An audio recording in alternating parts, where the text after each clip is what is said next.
Assalamualaikum warahmatullahi wabarakatuh.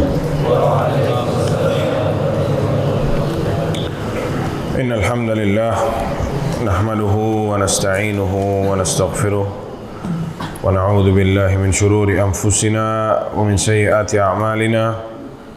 Man yahdihillahu fala mudilla lahu wa man yudlil fala hadiya lahu. Asyhadu an la ilaha illallah wahdahu la syarika lahu wa asyhadu anna Muhammadan abduhu wa rasuluh sallallahu alaihi wa ala alihi wa sahbihi wa sallama tasliman katsira. Alhamdulillah, kita panjatkan puja dan puji syukur kita kepada Allah Subhanahu wa taala atas segala limpahan rahmat dan karunia-Nya. Alhamdulillah, Allah Subhanahu wa taala mengumpulkan kita di sini di salah satu rumah dari rumah-rumah Allah. Apalagi rumah Allah itu ada di dalam pesantren, ya, insyaallah, yang di dalamnya dikaji ayat-ayat Allah dan sunnah-sunnah Rasulullah sallallahu alaihi wasallam. Ya, semoga Allah Subhanahu wa taala menjadikan kita umatnya yang istiqamah, menjadikan kita hambanya yang baik Islamnya, menjadikan kita hambanya yang kelak masuk ke surga Allah Subhanahu wa taala. Amin. Salawat serta salam tak lupa kita curahkan kepada Nabi kita Muhammad sallallahu alaihi wasallam dan juga kepada keluarga beliau, istri-istri beliau dan para pengikut beliau dengan baik sampai hari kiamat. Para jamaah yang semoga rahmati Allah Subhanahu wa taala, khususnya para santri di sini. Ana jadi ingat zaman ana pesantren dulu. Sama seperti antum. Pelanga pelongo ndak jelas. Ya. Anak pesantren itu begitu. Dalam tatapannya seakan-akan kosong, tapi banyak pikirannya di dalam itu. Iya atau enggak? Ya. Gimana caranya bisa kabur dari pesantren? Ya. Gimana caranya bisa ya keluar tidak ketahuan? Gimana caranya bisa menjalin yang ada di balik tembok sana? Ya. Antum jangan pikir anak enggak tahu, ya. Kita dulu sama-sama, anak dulu di pesantren juga, ya. Tapi pesantren anak tidak ada untuk akhwat, semuanya laki-laki. Itulah hiruk pikuk dan susah payahnya sekolah di pesantren. Cuman sayangnya anak pesantren zaman sekarang banyak yang sepertinya tidak percaya diri, kayaknya orang aneh kayaknya, atau merasa dirinya kurang daripada yang di luar gitu, ya. Padahal antum ini ditunggu sama umat di luar. Antum semua ini ditunggu sama orang di luar. Jangan antum pikir antum ini di sini terus pulang sudah assalamualaikum waalaikumsalam selesai. Tidak bisa. Antum ditunggu sama orang di kampung antum semua. Antum diharap sama orang tua antum membawa kebaikan untuk keluarga dan untuk masyarakat sekitar. Ya, berat bebannya anak pesantren. Kalau sekolah umum antum keluar lulus mau coret-coretan baju, mau trek-trekan sepeda motor, mau jadi begal, mau jadi apa, orang tidak peduli. Tapi kalau antum yang sekolah di pesantren rusak, tidak ada hasilnya, jelek nama antum, jelek nama keluarga. Para ikhwah yang semoga rahmati Allah Subhanahu wa taala, Ana mau membawakan sedikit di sini hal yang ana rasa penting, ya, bagi kita semua yang hidup, yang mana manusia adalah makhluk sosial, ya. Manusia itu tidak bisa hidup sendiri, perlu dengan orang lain. Dalam syariat Islam, ya, kita dilarang melakukan suatu hal yang hal ini jika dilakukan oleh seseorang, balasannya oleh Allah Subhanahu wa taala dipercepat di dunia, dan sama Allah juga nanti dibalas lagi di akhirat. Dan hal ini sekarang dianggap remeh oleh orang, yaitu adalah kezaliman. Nah, rasa di sini banyak temannya mendolimi temannya, besok dibalas lagi, dan seterusnya begitu. Anak pesantren biasa. Dulu kita di pesantren salah coel sedikit, zolim antum. Dikit-dikit zolim gitu, ya. Kita harus tahu tuh apa hakikatnya zalim agar kita tidak terjerumus ke dalam kezaliman ini. Dahulu Hudzaifah ibnul Yaman radhiyallahu anhu mengatakan, ya, karena ashabun Nabi sallallahu alaihi wasallam, dahulu teman-temannya Rasulullah itu, para sahabatnya Rasulullah SAW, yas'aluhu anil khair, kalau tanya kepada Rasulullah itu yang ditanya yang baik-baik. Ya Rasulullah, gimana caranya masuk surga? Gimana caranya atau amalan-amalan yang menambah keimanan, ya kebaikan-kebaikan, itu yang ditanya sama para sahabat. Tapi katanya Hudzaifah, wa kuntu, tapi ana as'aluhu anis syarr, yang aku tanya itu keburukan. Makhafata ayyudrikani, karena aku takut aku terjerumus ke dalam keburukan itu. Jadi tidak ada salahnya ya seseorang itu mempelajari keburukan-keburukan agar tidak terjerumus ke dalam keburukan itu. Selama ini kita belajar yang baik-baik, ya seharusnya seperti itu. Tapi jangan lupa ada hal-hal keburukan yang harus kita pelajari supaya kita tidak terjerumus ke dalam hal itu. Waalaikumsalam warahmatullahi wabarakatuh. Jadi para ikhwah sekalian yang dirahmati Allah Subhanahu wa taala, siapa yang tahu di sini artinya az-zulm? Az-zulmu apa artinya? Siapa yang tahu? Yang kelas 3 terutama, masa enggak tahu artinya kezaliman? Apa? Apa? Az-zulm lughatan, kalau secara bahasa ya dia mau bilang gelap, betul. Tapi secara istilah syar'i apa artinya az-zulm? Secara bahasa juga kalau mau diartikan az-zulm itu mujawazatul had, sudah melampaui batas. Ya, secara bahasa mujawazatul had, melampaui batas. Atau az-zulmu apa? Kita sering bilang zalim itu apa artinya? Zalim itu lawan katanya apa? Siapa yang tahu? Al-adl. Berarti apa artinya zalim? Atau zulm apa artinya? Meletakkan sesuatu bukan pada tempatnya. Santai, jangan teriak-teriak. Ditanya ada yang jawab tadi. Ya. Az-zulmu wad'u syai' fi ghairi mawdhi'ihi. Wad'u syai' fi ghairi mawdhi'ihi. Meletakkan sesuatu bukan pada tempatnya. Bisa juga zalim itu diartikan kullu dzambin, semua dosa. Usiyallahu bihi, yang dijadikan dosa ini bermaksiat kepada Allah Subhanahu wa taala, sawa'un kana syirkan billah au duna dzalik. Seluruh dosa yang diperbuat seorang hamba dalam rangka bermaksiat kepada Allah Subhanahu wa taala, syirik kepada Allah atau maksiat-maksiat yang lain, maka itu juga termasuk apa? Kezaliman. Para jemaah yang subhanahu Allah Subhanahu wa taala, Allah Subhanahu wa taala memerintahkan kita semua untuk berbuat adil dalam segala hal dan melarang kezaliman dalam segala hal. Allah Subhanahu wa taala mengatakan apa? Dalam surat An-Nahl ayat 90, "Innallaha ya'muru", kalau sholat Jumat dibaca tuh, "Innallaha ya'muru bil 'adli wal ihsan wa ita'i dzil qurba wa yanha 'anil fahsya'i wal munkari wal baghi." Allah SWT memerintahkan berbuat adil dan berbuat baik. Wa ita'i dzil qurba, yang menyantuni kerabat-kerabat. Wa yanha 'anil fahsya'i wal munkar wal baghi, melarang perbuatan keji dan mungkar dan al baghi, ya, melampaui batas ini, kezaliman ini. Ya'idzukum la'allakum tadzakkar. Ini nasihat dari Allah, peringatan dari Allah agar kalian ingat. Dan Allah Subhanahu wa taala ya, mengingatkan kita juga dalam surat Ghafir ayat 31, "Wa mallahu yuridu dzulman wa mallaha yuridu dzulman lil ibad." Allah tidak apa? Menginginkan kezaliman bagi para hambanya.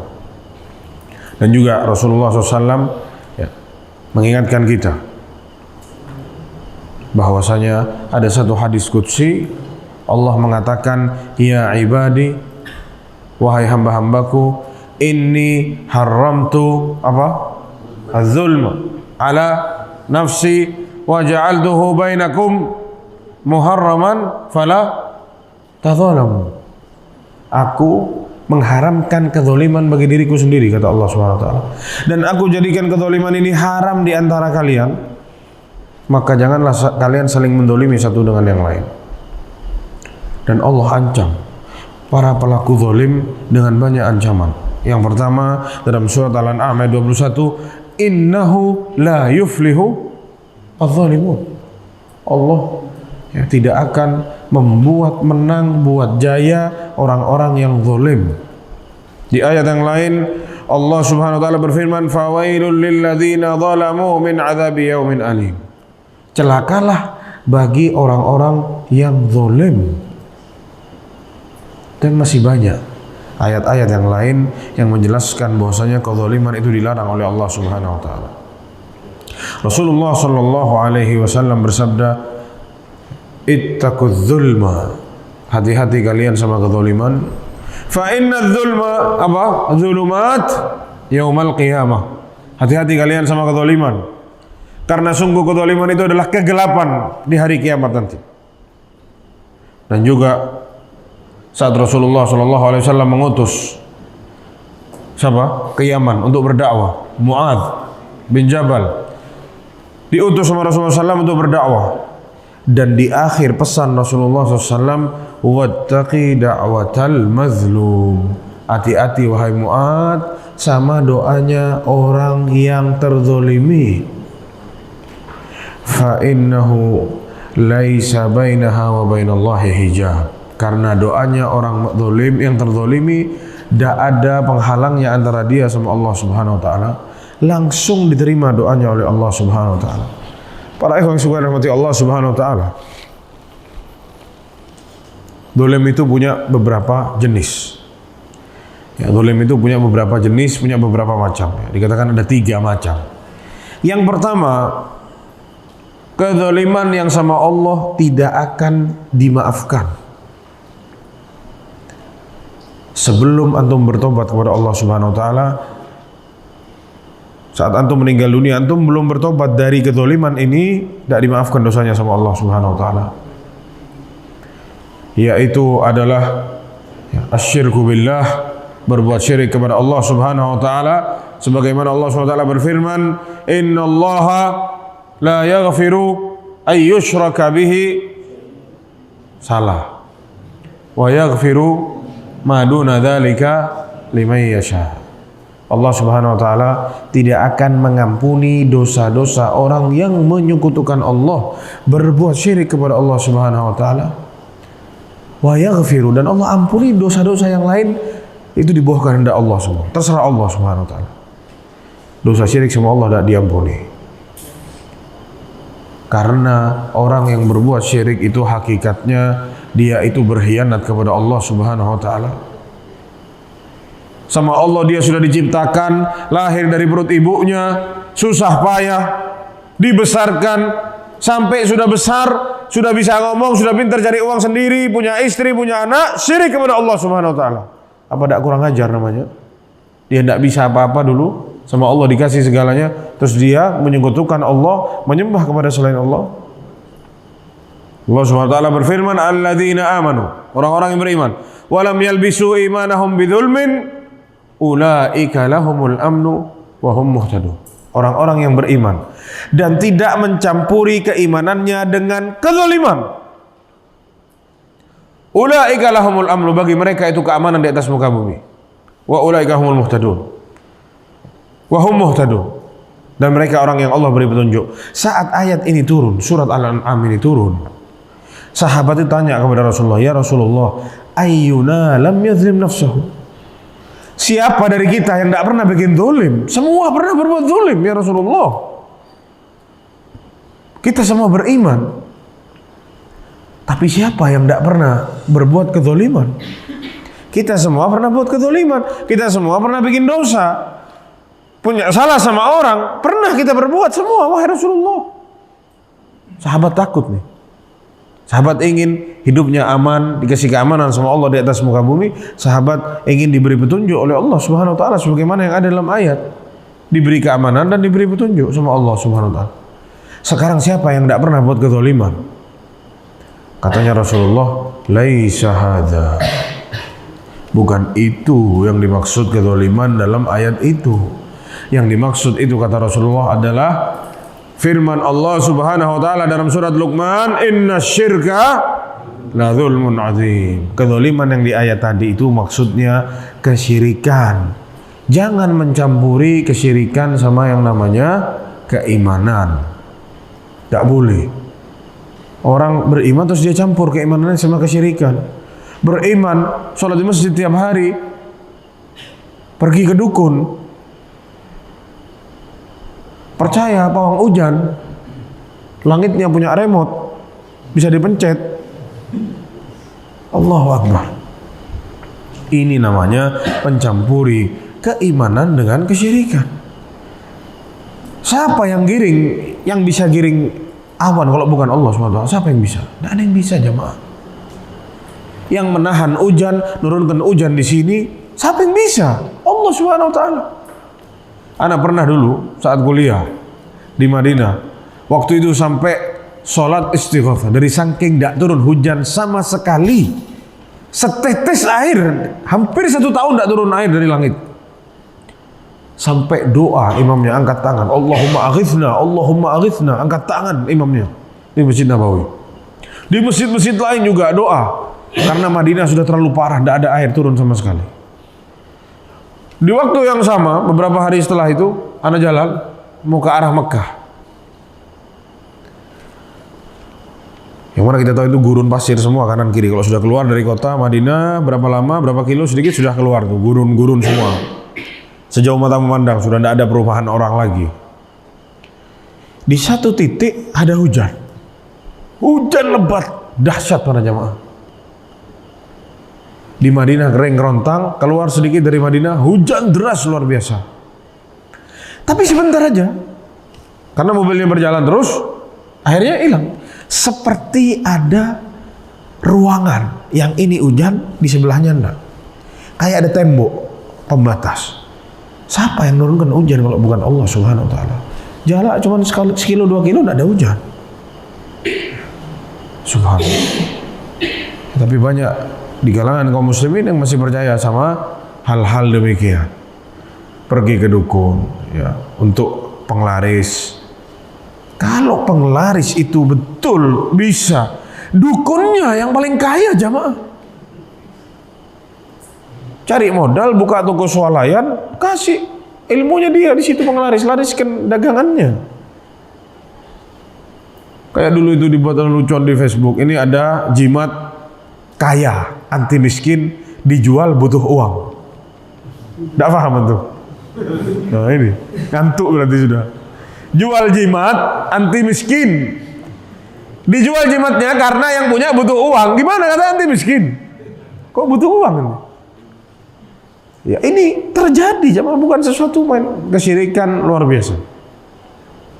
Nauzubillah. Ya, ini adalah kezaliman yang sangat besar yang perlu kita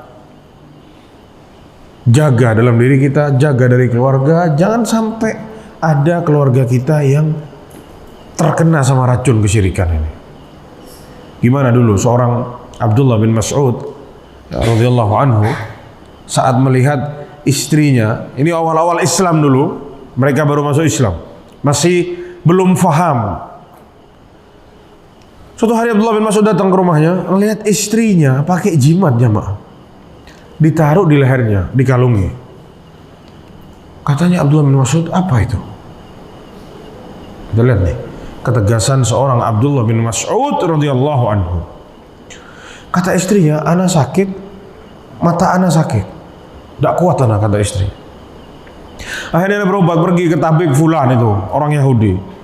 Sama tabib itu anak dibaca-bacain mantra, hilang rasa sakitnya. Terus anak disuruh pakai ini supaya tidak sakit lagi. Anak pakai. Kata istri, dicabut jamaah sama Abdullah bin Mas'ud. Katanya Abdullah bin Mas'ud, tadi itu yang bikin sakit matamu itu setan. Kalau kamu dibaca-bacain sama dia, setannya pergi. Tapi nanti setannya datang lagi.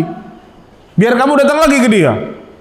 Kata Abdullah bin Mas'ud, la'al Abdullah bin Mas'ud aghniya'u 'anil syirk. Keluarganya Abdullah bin Mas'ud tidak boleh berbuat syirik kepada Allah Subhanahu wa taala. Tegas jemaah. Ini sama istrinya, sama keluarganya, tegas.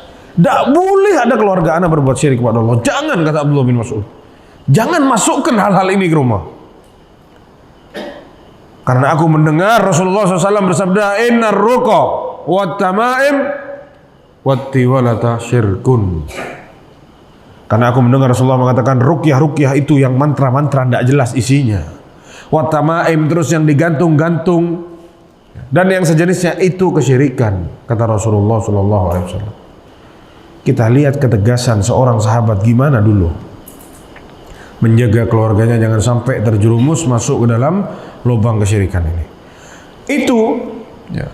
Kalau kita membahas masalah kesyirikan panjang para jamaah sekalian.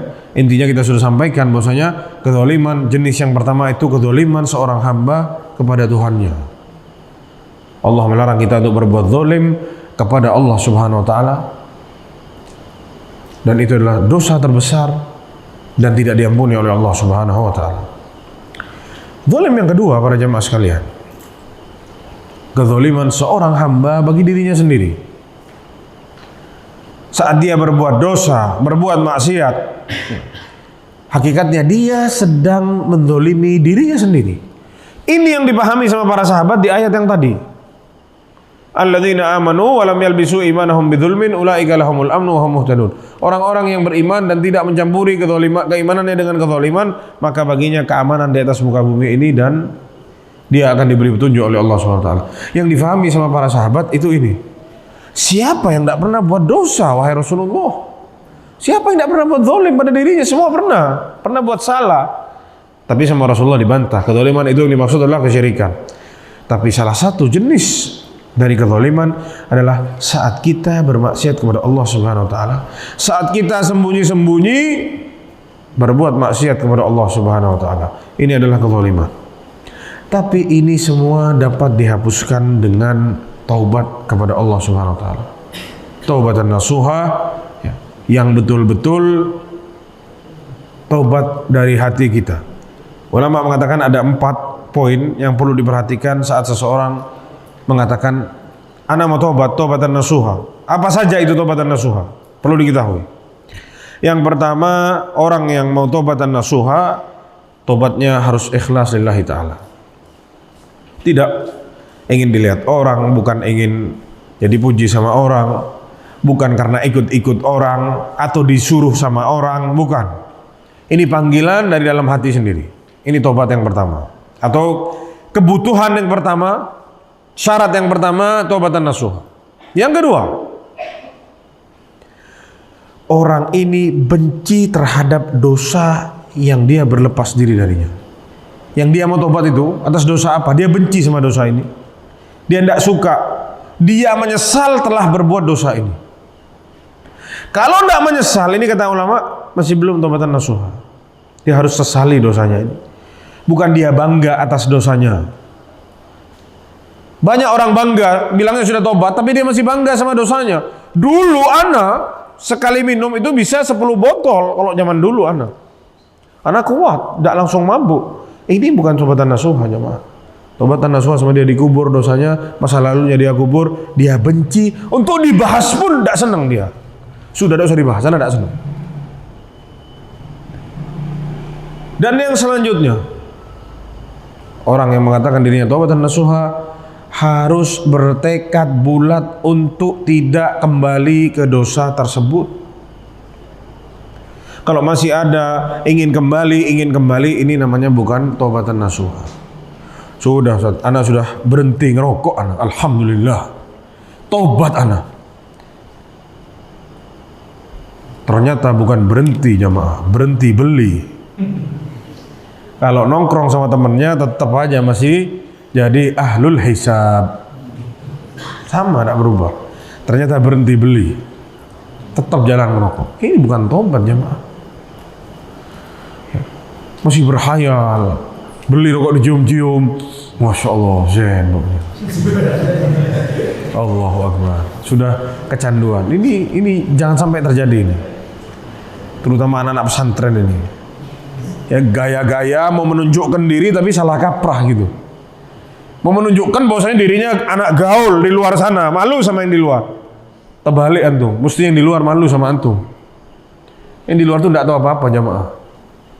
Ya, sekolah ya ada 1-2 yang pinter lah. Mungkin disuruh ngaji, baca Iqra pun setengah mati. Jauh dari agama, jauh dari Allah Subhanahu wa taala.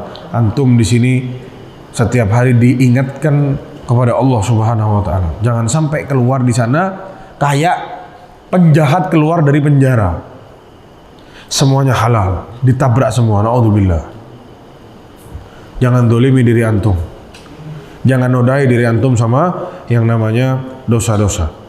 Ya, itu poin. Berapa poin tadi sudah? 1, 2, 3. Dan yang keempat, tobat itu ada batasnya. Orang yang mau tobat ada batasnya. Batas yang pertama, malam yugharghir. Sebelum nyawa sampai kerongkongan. Batas yang kedua, sebelum matahari terbit dari barat. 4 poin ini dipegang, dilakukan jika memang mau taubatan nasuha. Dan Allah Subhanahu wa taala mengajak kita semua untuk bertobat kepada Allah Subhanahu wa taala. Kata Allah Subhanahu wa taala dalam surat Az-Zumar ayat 53, "Qul ya ibadiyalladzina asrafu ala anfusihim la taqnatu min rahmatillah. Innallaha yaghfiru dzunuba jami'a innahu huwal ghafurur rahim." Katakan wahai Muhammad kepada hamba-hambaku yang sudah melampaui batas, maksiatnya sudah banyak, dosanya banyak, tidaklah semua maksiat melainkan sama dia sudah dirasain semua. La taqnatu min rahmatillah. Jangan putus asa dari rahmat Allah Subhanahu wa taala. Innallaha yaghfiru dzunuba jami'a. Allah ampuni semua dosa. Allah ampuni semua dosa. Sebut dosanya apa? Saya pernah bunuh orang. Tobat sama Allah Subhanahu wa taala. Sebut apa dosanya? Berzina, nyuri. Sebutkan dosanya. Innallaha yaghfiru dzunuba jami'a. Di ayat yang lain, wa ya'fu an katsir. Allah maafkan sangat banyak. Allah maafin. Innahu huwal ghafurur rahim. Sungguh dia adalah pengampun lagi maha penyayang. Kita dipanggil sama Allah, ya, ayo taubat kepada Allah Subhanahu wa taala. Tubu ilallahi taubatan nasuha. Ya, tobatlah kepada Allah, tobat yang benar. Tobat yang serius, bukan tobat di mulut saja. Ini adalah kezaliman yang kedua yang perlu kita ketahui. Adapun kezaliman yang ketiga, ini adalah kezaliman kita kepada manusia yang lain. Yang tadi kezaliman seseorang dengan Allah Subhanahu wa taala, kepada Allah Subhanahu wa taala. Yang kedua, zalim sama diri sendiri. Yang ketiga apa? Zalim kepada orang lain. Rasul bilang tadi, kita ini manusia hidup bersama-sama, tidak bisa sendiri. Ya, nanti kita akan ketemu sama, ya, ribut sama orang. Orang punya salah sama kita. Kita punya salah sama orang. Alangkah baiknya kalau kita menjaga ini, jangan sampai ini terjadi pada diri kita. Ya, meskipun kita dizalimi orang, jangan kezaliman dibalas dengan kezaliman. Berat, ya, bukan tidak berat, ini berat jemaah. Ini berat. Ya, tapi kalau kita berusaha, rasa kita bisa. Allah SWT berfirman, "Walladzina jahadu fina lanahdiyannahum subulana." Orang-orang yang sungguh-sungguh berjalan di atas jalan kami akan beri jalan, kata Allah SWT. Paksa diri kita jangan dizalimi orang, kita balas kezaliman. Dizalimi orang, kita balas kezaliman. Tidak selesai-selesai. Ya. Disebutkan, ya, mazalim bainal khalqi fi hukukin. Ya, ada kezaliman-kezaliman seorang hamba kepada hamba yang lain. Biasanya ini ada sangkut pautnya sama hak-hak orang lain. Sebagaimana sudah kita sebutkan dalil-dalilnya tadi, Ya, Rasulullah SAW bersabda, ittaqudz dzulma fa innadz dzulma dzulumat yaumil qiyamah. Ya, hati-hati kalian dari yang namanya kezaliman, karena kezaliman itu adalah kegelapan di hari kiamat. Berapa kali mungkin kita berucap menyakiti hati seseorang. Berapa kali kita ini gibahin orang tanpa kita ini sadar lagi gibahin orang. Berapa kali kita ini menginjak-injak harga diri teman kita sendiri di belakangnya tanpa kita sadari, dan kita berlezat-lezat dengan itu. Berapa kali kita mungkin gibahin ustadz-ustadz kita yang ngajar di kelas. Berapa kali? Ustadz ini lucu ya, kok begini ya, kok begitu ya, dibahas di kelas tanpa sadar. Bukankah itu kezaliman? Ya, itu harga diri ustadznya yang sedang diinjak-injak. Ini adalah kezaliman. Ghibah, ya, namimah, ngadu orang. Di sini bilang A, di situ bilang B dengan maksud mengadu orang ini. Zalim. Ini kezaliman. Ngambil haknya orang. Ketemu barang yang mungkin punya temannya sama dia diambil. Ngutang nggak bayar. Ini penyakitnya anak pesantren. Ngutang nggak bayar. Siapa di sini yang suka ngutang nggak bayar? Siapa? Ada nggak? Sudah, tidak usah takut, langsung ditunjuk. Bismillah. Ya akhi, anak pinjam ya akhi, insyaallah bulan depan anak ganti. Bulan depan pura-pura lupa. Bayar utang ya akhwah. Bayar utang, jangan sampai antum mati ya, ruh antum terkatung-katung ya. Bayar utang, meskipun 500 rupiah bayar. Kalau tidak bisa bayar, minta diikhlaskan utangnya. Bukan kabur pura-pura lupa. Ini zalim.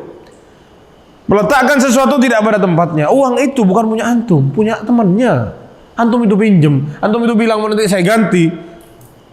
Kembalikan. Jangan buat zalim sama orang. Korupsi waktu, korupsi uang, ini kezaliman semua. Hati-hati kita dari yang namanya kezaliman. Dan disebutkan bahwasanya kezaliman ini tidak lepas dari dua tipe. Jadi kezaliman yang antara diri kita sama orang lain itu ada dua jenis atau dua kemungkinan.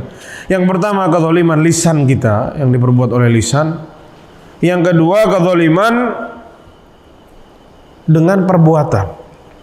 Dikatakan yang dengan lisan ya seperti menghina, ngasih lakop ke temannya,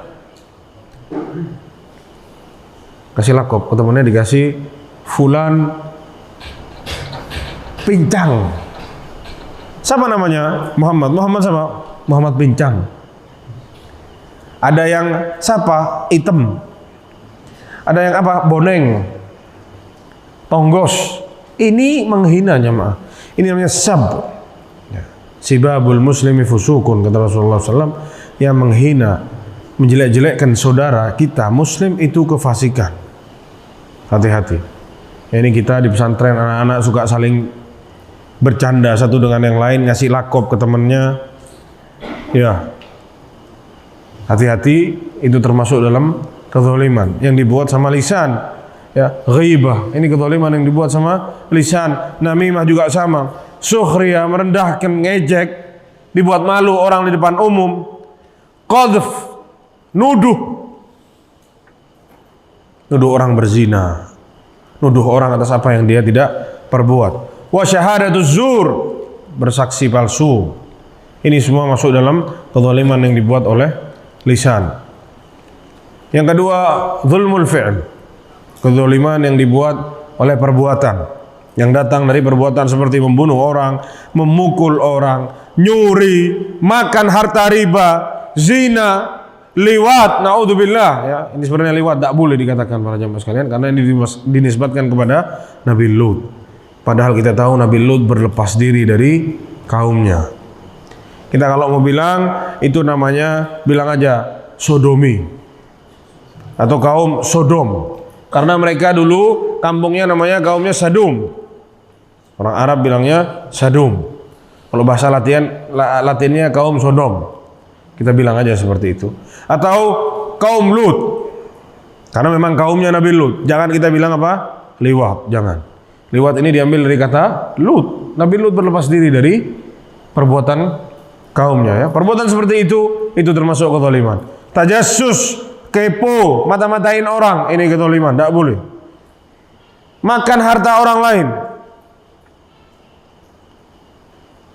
ngelihat aurat orang, ngintip-ngintip aurat orang, dan yang lain-lain yang sangat banyak perbuatan maksiat antara kita sama orang lain, itu semua kezaliman. Orang ngibahin orang, terus orang yang digibahin tahu lagi digibahin, antum tadi digibahin, orang ini angkat tangan, ya Allah balas ya Allah, ana digibahin ya Allah balas ya Allah, diterima doanya sama Allah Subhanahu wa taala. Hati-hati jemaah, hati-hati ya, wattaqi da'watal mazlum, hati-hati sama doanya orang yang terzalimi ya. Para ikhwan yang semoga rahmati Allah Subhanahu wa taala, yang nomor satu ya, yang perlu kita camkan baik-baik, antara kita sama Allah sudah, antara kita sama diri sendiri sudah, sekarang antara kita sama orang lain. Yang nomor satu, hubungan kita sama orang tua. Berapa banyak Allah Subhanahu wa taala dalam Al-Qur'an menyandingkan hak Allah dengan haknya orang tua. Wa qadha rabbuka alla ta'budu illa iyyah wa bil walidaini ihsan. Allah telah menetapkan agar kalian semua tidak menyembah kepada selain Allah Subhanahu wa taala dan berbuat baik kepada orang tua. Di ayat yang lain, setelah Allah mengatakan ya dalam surat Luqman, ya bunayya la tusyrik billah innasyirka la dzulmun adzim, terus apa? Wa wassaynal insana biwalidayhi. Setelah bahas urusan seorang hamba dengan Allah jangan berbuat syirik, langsung loncat wassaynal insana biwalidayhi. Kami wasiatkan kepada manusia kedua orang tuanya. Dan yang lain-lain sangat banyak. Para ikhwan subhanahu Allah Subhanahu wa taala, hati-hati kita kepada orang tua. Jangan kita di luar rumah sok baik, pura-pura baik, sama teman baik, sama istri baik, sama orang tua tidak baik. Terutama para santri di sini. Jangan dolimi orang tua antum. Ya, antum di sini sama orang tua antum diharap, ya, mungkin orang tuanya berdoa setiap hari, cari uang untuk bayar iuran di sini, terus antum di sini modal tidur sama makan saja, keluar dari sini tidak bisa apa-apa. Apakah bukan zalim itu namanya kepada orang tua? Antum mungkin tidak tahu orang tua antum pinjam uang di luar sana untuk sekolahin antum di sini, tapi antum tidak jadi apa-apa. Apakah itu bukan zalim namanya? Terkadang orang tua itu, meskipun sedih, berat hatinya, tapi tidak ditunjukkan di depan antum, anak-anaknya tidak ditunjukin. Seakan-akan tidak ada apa-apa. Karena tidak mau, kita ini susah juga. Terus kita di sini main-main, ketawa-ketawa. Apakah itu bukan kezaliman? Menyakiti hati orang tua. Ya, katanya para ulama, cukup yang namanya uququl walidain jika seseorang menyakiti hati orang tuanya, mengganggu kenyamanan hati orang tuanya, bikin sedih orang tua, itu termasuk dari uququl walidain. Mujarrad al-adhiyah, cukup mengganggu hatinya, dibuat tidak enak, sedih, itu sudah termasuk uququl walidain. Wa imma yablughanna 'indaka al-kibra ahaduhuma aw kilahuma fala taqul lahumā uff. Kita lihat Allah pakai kata uff, kata yang paling ringan diucapkan saat menolak sesuatu. Uff. Sama orang tua tidak boleh bilang uff, apalagi teriak-teriak marah-marah sama orang tua. Bilang nak gini-gini nak, uff saja. Dua kalimat atau dua kata ini dilarang sama Allah Subhanahu wa taala. Wa qul lahumā qawlan karīmā, wa lā tanharhumā, jangan bentak mereka. Wa qul lahumā qawlan karīmā, kata Allah, katakan kepada mereka perkataan yang karim, yang mulia. Para jamaah yang dirahmati Allah Subhanahu wa taala, Wa qul lahuma qaulan karima. Jadi saat ayat ini turun, ya para sahabat memahaminya, terutama Abdullah bin Abbas. Ya, Abdullah bin Abbas bisa dibilang beliau yang paling faham sama Al-Quran dan tafsirannya Al-Quran. Ada seorang tabi'in, ulamanya tabi'in, ya, bernama Sa'id ibnul Musayyib atau salah satu Sa'id bin Jubair, salah satu. Sepertinya Sa'id ibnul Musayyib. Sa'id ibnul Musayyib ini seorang ulama tabi'in menuntut ilmu kepada Abdullah bin Abbas radhiyallahu anhu. Katanya Sa'id ibnul Musayyib, wahai Abdullah bin Abbas, ayat-ayat masalah bakti kepada orang tua, perintah untuk berbakti kepada orang tua, ana semuanya sudah ngerti. Cuman satu ana tidak ngerti. Wa qul lahuma qaulan karima. Itu qaulan karima seperti apa? Katanya Abdullah bin Abbas. Atau katanya Sa'id bin Musayyib. Tanya ke Abdullah bin Abbas. Coba jelaskan kepadaku apa yang dimaksud yang Allah mau dari wa qul lahuma qaulan karima. Apa maksudnya? Seperti apa caranya ngomong sama orang tua? Qaulan karima seperti apa? Dijawab sama Abdullah bin Abbas, qaulu abdul mudhnib, perkataan seorang hamba sahaya, budak yang sedang berbuat salah. Ya, bayangkan ini, budak itu bukan pembantu. Budak itu diperjualbelikan. Badannya itu punya tuannya. Hartanya punya tuannya. Kalau perempuan boleh digauli sama tuannya, punya tuannya 100%. Budak. Sekarang budak ini lagi bikin salah, bikin kesalahan besar. Mungkin budak ini tidak sengaja membunuh hewan tunggangan tuannya. Antum bisa bayangkan gimana salahnya dia dan gimana takutnya seorang budak ini. Ya, katanya Abdullah bin Abbas, qaulu abdul mudhnib, perkataan atau cara bicaranya seorang hamba sahaya yang sedang berbuat salah di depan tuannya yang suka emosi, di depan tuannya yang suka marah-marah. Antum bisa bayangkan gimana cara ngomongnya. Tuannya punya sepeda motor misalkan, dipinjemin, ditabrakin sama budaknya, hancur motornya tuannya karena kelalaian. Tuannya itu emosional, suka marah, suka ngamuk-ngamuk. Anda mau tahu gimana caranya tuan ini ngaku lapor sama tuannya? Gimana cara ngomongnya? Kira-kira? Mungkinkah budaknya datang ke tuannya terus bilang, maaf tuan, tadi saya tabrakan begini-begini, ya dimaafkan saja ya. Mungkinkah kayak gitu?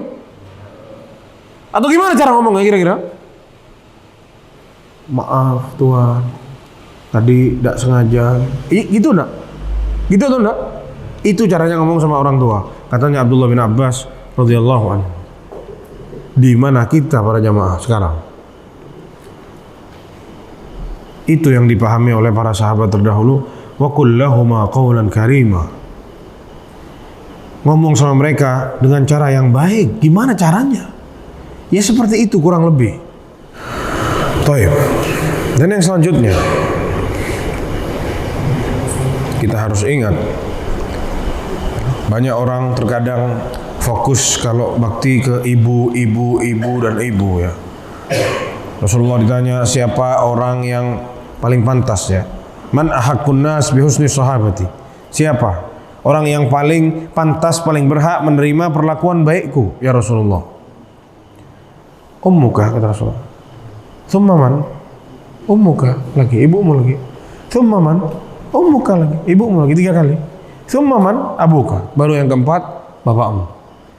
Ini banyak sama orang dijadikan hal bahwasanya bakti itu kayaknya sama ibu aja. Bapak nomor 4. Jadi dia mau otot-ototan ribut sama bapaknya, sama dia tidak dianggap hal besar ini. Padahal ayatnya wabil walidaini 2. Bukan 1 ke ibu saja, bukan.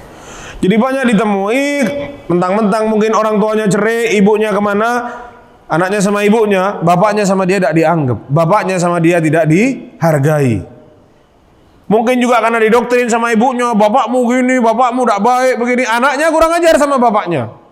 Hati-hati ini para akhwat ya. Meskipun mungkin kamu bercerai sama suamimu, jangan persulit anaknya untuk berbakti sama bapaknya. Jangan persulit anak itu untuk berbakti kepada orang tua. Ada sebuah riwayat para jamaah sekalian, ya, ini ya, terutama kita nih orang laki, ya, kita semua yang ada di sini laki-laki, ya, dan kelak antum ini yang ada di sini akan menjadi bapak. Antum akan merasakan apa yang ada di sini, apa yang akan dijelaskan sekarang. Ada sebuah riwayat yang dikatakan ada beberapa perawinya itu hafalannya kurang kuat, jadi hadis ini didhaifkan, dianggap hadis dhaif. Tapi ada dari jalur-jalur yang lain yang membuat mungkin ana pantas untuk sampaikan ini di sini. Ya.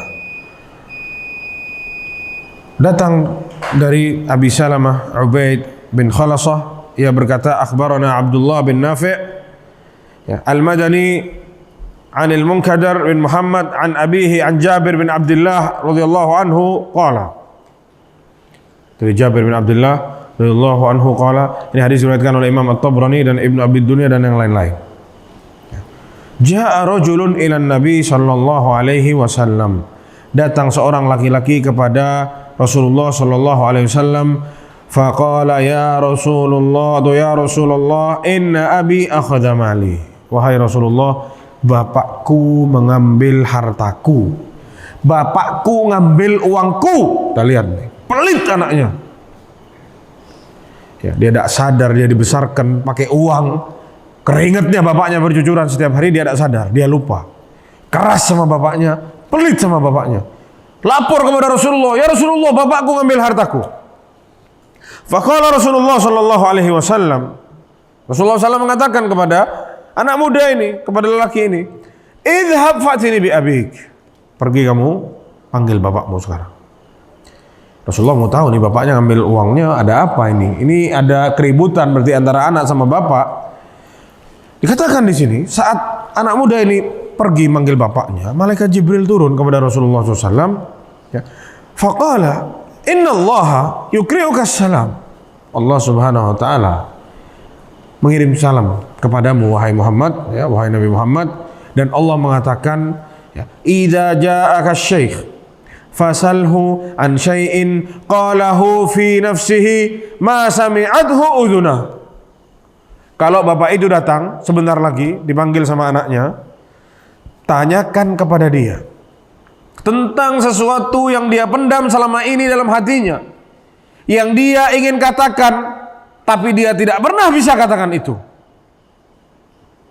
Suruh bapak itu katakan kata-kata yang dia pendam selama ini dalam hatinya, yang belum pernah dia sebutkan dengan lisannya, belum pernah dia atau pernah didengar oleh kedua telinganya. Jadi bapak ini ternyata punya rahasia, punya sesuatu yang ingin dia sampaikan tentang anaknya ini, tapi bapaknya tidak bisa. Nanti kata Jibril, kalau bapak itu datang, tanyain tuh, wahai Muhammad. Tak lama pergi Jibril. Falamma ja'a syekh, saat orang tua itu datang dipanggil sama anaknya, qala lahu Rasulullah sallallahu alaihi wasallam. Rasulullah SAW mengatakan kepada dia, ma zala ibnuka yashkuk. Anakmu datang ke sini laporan sama anak, mengeluh kepadaku, kata Rasulullah SAW, annaka ta'khudhu malah, bahwasanya kamu ngambil uangnya, kamu ngambil harta anakmu. Kata bapaknya, iya benar. Salhu ya Rasulullah, hal anfaqahu, ya, hal unfiquhu illa ala ihda ammatihi wa khalatihi aw ala nafsi. Tanyakan pada dia, dia tahu uang yang anak ambil itu dipakai buat apa, dia tahu, tanya sama dia. Tidaklah uang itu anak ambil kecuali untuk menafkahi diri anak sendiri. Anak miskin ya Rasulullah, tidak punya uang. Anak kasih ke saudari anak, bibinya dia sendiri miskin, tidak punya. Anak kasih makan dia. Anak kasih makan ke saudara ibunya. Bukan anak pakai foya-foya uang itu. Tanya sama dia, dia tahu ya Rasulullah. Saat bapaknya ngomong seperti itu, kata Rasulullah, da'na min hadha. Oke, kalau seperti itu, selesai masalahnya sudah. Sekarang akhbirni an syai'in qultahu fi nafsika ma sami'athu udhunak. Sekarang kasih tahu anak. Jadi Rasulullah sekarang tanya apa yang sama Jibril disuruh tanya tadi. Sekarang kamu kasih tahu ke anak apa yang ada dalam hatimu selama ini kamu pendam, yang tidak bisa kamu ucapkan, yang tidak pernah kamu ucapkan. Kasih tahu anak sekarang. Katanya bapak ini kaget ya, Pak. Kok Rasulullah tahu? Qala ya Rasulullah, ma yazalullahu yazidani bika yaqina. Subhanallah. Allah Subhanahu wa taala ya, membikin anak semakin yakin bahwasanya engkau adalah seorang rasul. Ya, Rasulullah tahu ada satu yang di hati dia dipendam selama ini. Kok tahu Rasulullah? Ya. Saat Rasulullah ngomong, kasih tahu anak, katanya bapak ini, anak semakin yakin kamu adalah seorang rasul. Ya. Qultu fi nafsi syai'an ma sami'athu udhunai. Betul. Anak punya sesuatu dalam hati yang tak pernah bisa anak ucapkan. Berat anak mau ucapkan ini. Kata Rasulullah, "Qul wa ana asma." Katakan dan aku dengar. Bapak ini berbicara panjang lebar yang kita berusaha untuk, ya karena bahasanya terlalu tinggi, kita berusaha untuk mengartikan ini semirip mungkin atau sesama mungkin dengan teksnya. Kata bapaknya, jadi bapak ini punya sesuatu dalam hati ingin disampaikan ke anaknya, tapi bapak ini tidak bisa. Yaitu seorang bapak ya. Anaknya kurang ajar, anaknya keras, anaknya pelit, sudah nikah lupa sama orang tua, pinter sudah berhasil lupa sama orang tua. Terkadang orang tua itu tidak bisa mau sampaikan ini ke anaknya, tidak bisa. Dia lebih milih bersabar. Ya tidak apa-apa, sudah ini anak-anak. Ya. Didoain terus, mudah-mudahan dapat hidayah, mudah-mudahan jadi orang baik. Tapi sekarang sama Rasulullah anak disuruh ngomong, akhirnya dia berbicara. Kata bapaknya, aku yang mengasuhmu ketika engkau lahir. Aku yang memeliharamu dan mencukupkanmu ya sampai engkau remaja.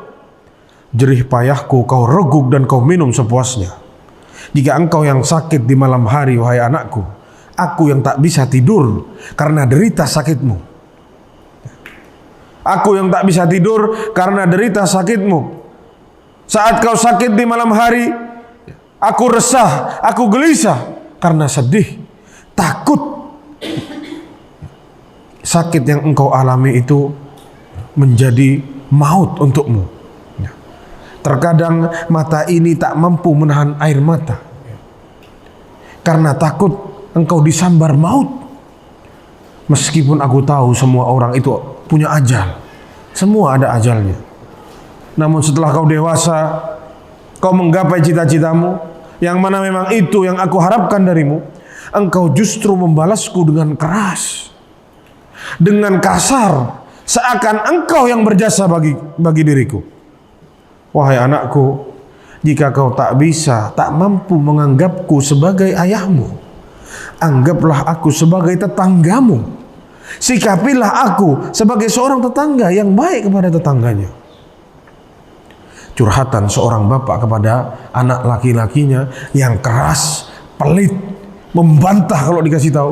Ya, anak yang besarin kamu dari kecil, anak banting tulang di luar sana, berjibaku dengan ajal, dengan maut setiap hari, bercucuran keringat untukmu, kata bapak. Tapi apakah ini hasilnya? Seakan-akan engkau yang paling berjasa buatku. Jamaah, saat Rasulullah dengar bapak ini berbicara seperti ini, Rasulullah pegang bajunya anak itu, jamaah, ditarik sama Rasulullah. Rasulullah bilang, anta wa maluka li abik. Engkau dan hartamu milik bapakmu. Para jamaah, ya, jangan kita main-main sama orang tua, kita kurang ajar sama orang tua, sama bapak, apalagi sama ibu. Ya, mereka itu orang yang paling berjasa dalam hidup kita. Ya, Allah ciptakan kita dengan melalui sebab kedua orang tua kita. Kita lahir dari perut ibu. Dari siapa? Ini darah yang ngalir, ini darahnya bapak, jamaah. Ya, dari cairan spermanya bapak kita. Kita ini punyanya bapak. Bennya ke bapak. Meskipun mungkin bapak kita orang tidak baik, bapak kita orang tidak jujur, bapak kita bukan orang soleh, harus wajib kita berbakti sama bapak. Harus. Oh, anda tidak tahu, saat bapak anda kabur, pergi cari, jamaah. Jangan kita kalau anak yang hilang sama kita dicari, kalau bapak hilang sama kita tidak dicari. Sudah, biarin, dia memang melantarkan saya, cari bapaknya. Kasih tahu, saya pak anakmu yang kau telantarkan. Saya maafkan, tidak masalah. Mungkin itu dosamu dulu. Taubat kepada Allah, Pak. Ajak bapaknya jadi orang baik. Jangan cuma anak kita kalau hilang kita ribut. Jangan jamaah. Minta tolong ini, minta tolong itu, disuruh cari sama kita. Kalau bapak hilang, biarin. Memang kurang ajar, kita ditelantarkan. Tidak seperti itu jamaah sama orang tua. Maka perlu diperhatikan, khususnya buat para ikhwah di sini.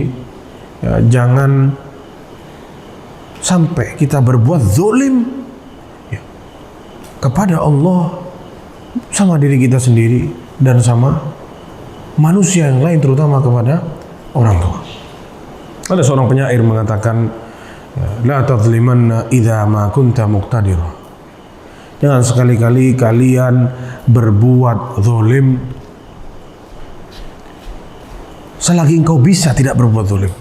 Sebisanya, jangan sampai kamu berbuat zalim. Fadzulmu tarji'u 'uqbahu ila nadami, karena sungguh kezaliman itu akan berujung an-nadam, penyesalan. Tanamu 'ainaka wal madhlumu muntabihun. Mata-matamu semua, mata-mata orang yang berbuat zalim tidur lelap di malam hari. Namun orang-orang yang terzalimi, mereka terjaga, mereka tidak tidur. Ngapain mereka? Yad'u 'alaika wa 'ainullahi lam tanami. Dia mendoakanmu.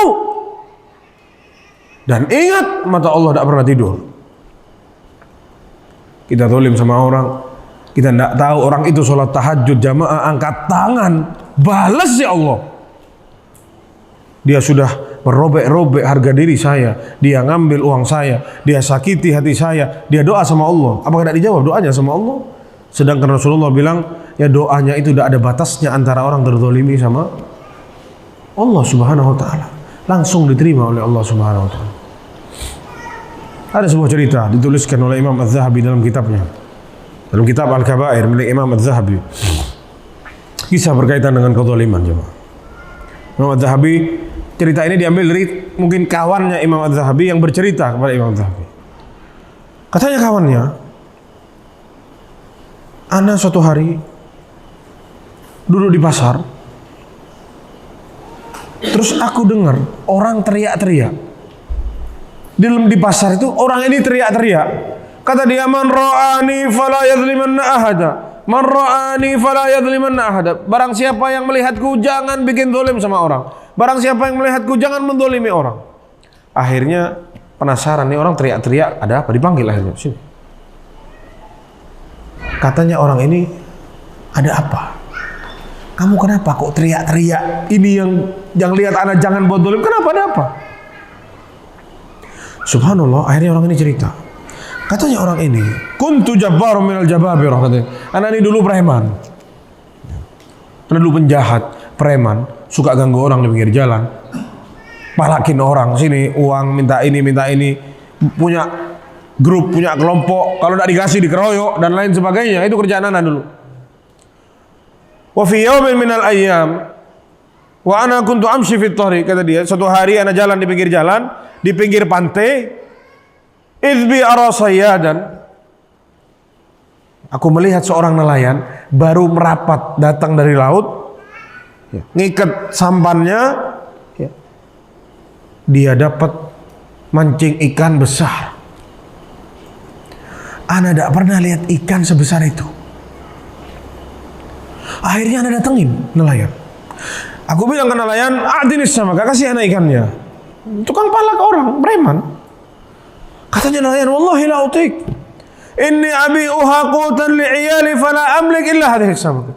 Ana mau jual ini di pasar, uangnya ana mau kasih rezeki buat anak istri, buat kasih nafkah anak sama istri anak. Wallahi ana tidak kasih, tidak bisa, kata nelayannya. Katanya dia, adinis sama, kasih ikannya sekarang. Karena nelayannya dipaksa tidak mau, kata dia, ana dorong nelayan ini, ana tendang nelayannya sampai jatuh dia, terus ikannya ana ambil, diambil paksa sama dia jemaah. Nelayannya lemah, sendiri. Dia bawa gerombolan orang preman, anak buahnya semua dia bawa. Bisa apa anak, kata nelayan? Tidak bisa apa-apa. Ya sudah, anak sudah bela diri, tapi anak kalah, diambil ikannya, selesai. Akhirnya anak gendong ikan itu, dari saking besarnya anak pikul ikan itu, kata preman ini. Anak sudah bayangin ini nanti buat makan ya, untuk rame-rame kita makan, untuk hari ini kita bisa makan dari ikan ini. Dia sudah berbayang seperti itu. Subhanallah. Saat dipikul jamaah, dipegang ikan itu, mangap ikannya, digigit tangannya orang ini jamaah. Jadi bisa dibilang ikannya masih belum mati, masih baru. Mungkin sekali-sekali masih kelepek-kelepek lah bisa dibilang, baru keluar dari air, belum mati total. Digigit jarinya orang ini kesakitan para jamaah. Kata dia, ana tidak pernah merasakan sakit lebih sakit dari ini. Ana buang ikan, sudah nafsu sama ikannya, sudah kesakitan, tangannya digigit sama ikan. Akhirnya anak tahan sakitnya tidak pernah berhenti. Anak pergi ke tabib. Kata tabib, ini kamu infeksi ini harus dipotong, sudah membusuk jarinya.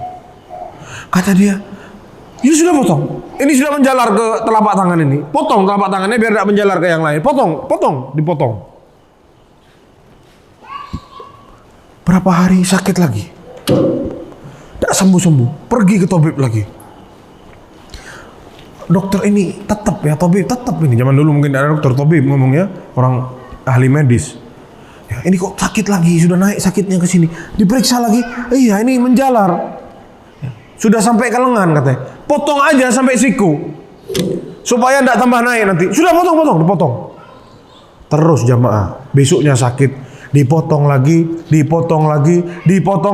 sampai habis tangannya. Masih kesakitan dia. Datang ke tabib lagi, kata tabibnya, penyakitmu ini aneh katanya. Ana curiga sama penyakitmu ini. Ya. Kayaknya kamu bikin dosa besar, bikin sesuatu kayaknya. Tolong, apa? Ingetin, kamu bikin apa?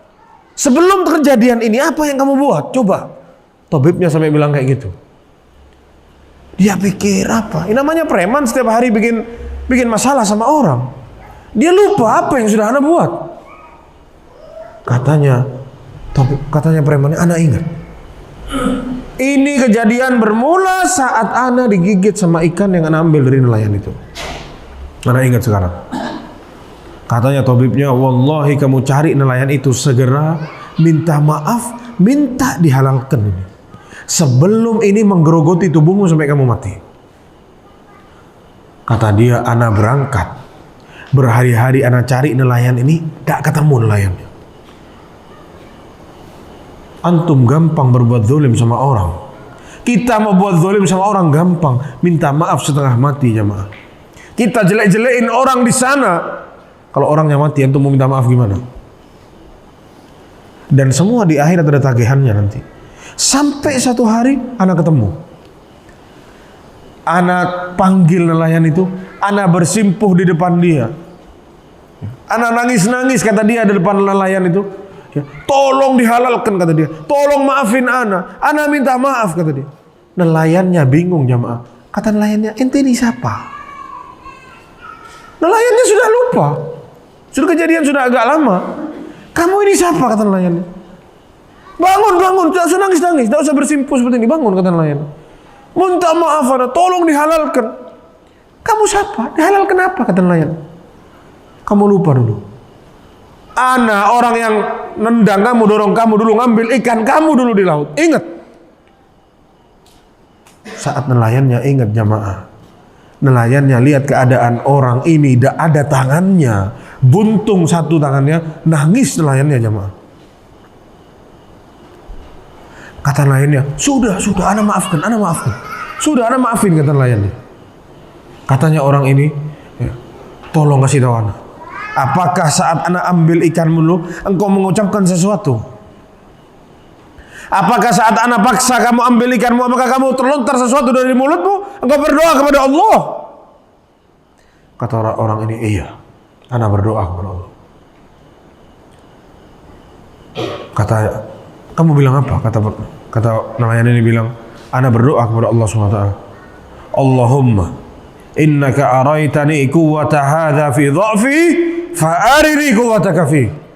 Ya Allah, Engkau sudah memperlihatkan kepadaku kekuatan preman-preman ini di atas kelemahanku ya Allah. Ya Allah, tolong ya Allah sekarang tunjukkan kekuatan-Mu kepada orang-orang ini. Itu saja doanya. Dia lihat doanya terjadi jamaah. Doanya dijawab langsung sama Allah Subhanahu wa taala. Meskipun orang ini lupa, meskipun butuh berapa waktu, sama Allah dikasih lihat orang ini buntung tangannya. Semenjak itu orang ini jerah, tidak jadi preman lagi. Orang ini takut membuat zalim sama orang karena tangannya buntung. Teriak-teriak di pasar setiap hari, yang lihat ana jangan sekali-kali zalimin orang. Yang lihat ana jangan zalim sama orang. Kalau kita punya salah sama orang, segera minta maaf jamaah. Kalau kita pernah ambil haknya orang, segera kembalikan jamaah. Kalau kita pernah gibahin orang, minta maaf. Sebelum orang itu sudah ada umur, kita tidak bisa minta maaf, ditagih besok kita di akhirat oleh Allah Subhanahu wa taala. Na'udzubillah min dzalik. Dan yang terakhir para jamaah sekalian subhanahu Allah Subhanahu wa taala, sini ada satu riwayat yang rasa harus kita ketahui. Rasulullah sallallahu alaihi wasallam bersabda, "Man kanat lahu madlamatun li akhihi min 'irdihi aw syai'in falyatahallalhu minhu al-yawm." Barang siapa yang pernah mendolimi saudaranya, menginjak-injak harga diri saudaranya, atau ngambil hak saudaranya, maka minta dihalalkan hari ini. Segera minta dihalalkan, segera minta maaf. Allah yakuna dinar, ya qabla Allah yakuna dinarun wala dirham. Sebelum datang hari yang tidak ada manfaatnya lagi dinar wala dirham. Karena in kana lahu amalun salihun ukhidha minhu biqadri madlamatihi. Karena kelak yang tidak minta maaf, kalau dia punya amal soleh besok, amal solehnya akan diambil sesuai kadar kedolimannya, dikasih ke saudaranya yang dia dolimi itu. Wa illam takun haslahu hasanat. Dan lebih parahnya lagi, kalau ternyata orang ini tidak punya amal soleh sama sekali, ukhidha min sayyiati sahibihi fahumila alaihi. Diambil dosa-dosa temannya yang dia dolimi, dikasih ke dia dosanya. Sudah tidak punya amal soleh, dikasih dosa lagi. Min para jamaah sekalian. Maka yang pernah mendolimi seseorang segera minta maaf, terutama kepada orang tuanya, ke kerabat-kerabatnya, kepada kawan-kawannya. Semoga Allah Subhanahu wa taala menjauhkan kita dari yang namanya kezaliman pada Allah Subhanahu wa taala, kezaliman pada diri sendiri dan kepada orang lain. Mungkin sekian dari ana. Wassallallahu ala nabiyina Muhammad wa ala alihi wa sahbihi wasallam. Assalamualaikum warahmatullahi wabarakatuh.